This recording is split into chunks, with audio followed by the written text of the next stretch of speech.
अर्जुन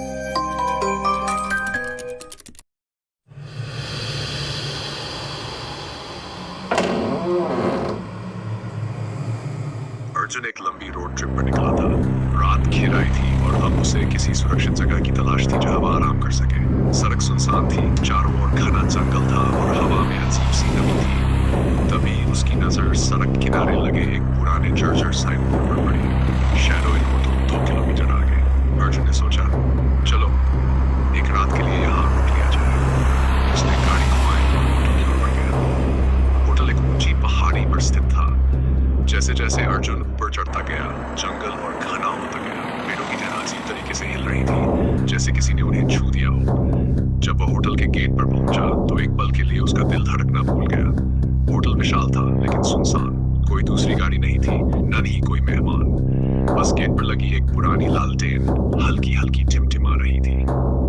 अर्जुन धीरे धीरे होटल के अंदर दाखिल हुआ। लॉबी शानदार थी लेकिन उसमें एक अजीब सी ठंडक थी।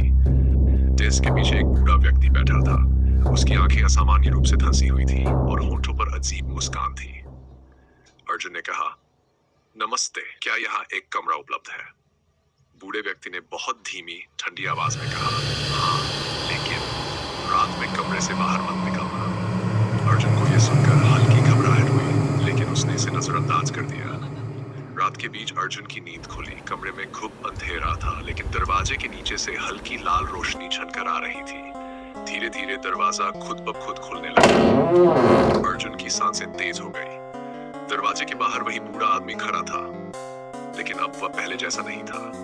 उसकी आंखें अब सफेद हो चुकी थी। अचानक वह अर्जुन की ओर झपटा। अर्जुन ने दरवाजे की ओर दौड़ लगाई लेकिन जैसे ही उसने दरवाजा खोला उसके सामने होटल की लॉबी नहीं बल्कि एक गहरी खाई थी। अर्जुन की आंख अचानक खुली। वह बिस्तर पर था, पसीने से लथपथ। उसने जल्दी से अपना सामान उठाया और होटल से बाहर भागा। लेकिन जैसे ही वह लॉबी में पहुंचा वहां कोई नहीं था। डेस्क खाली थी। अर्जुन ने होटल से बाहर निकलकर गाड़ी स्टार्ट की और तेजी से वहां से निकल गया। जब वह पहाड़ी से नीचे उतरा तो उसने होटल की ओर देखा। होटल गायब हो चुका था। वहां केवल एक खंडहर था जिस पर बेलें उग चुकी थी।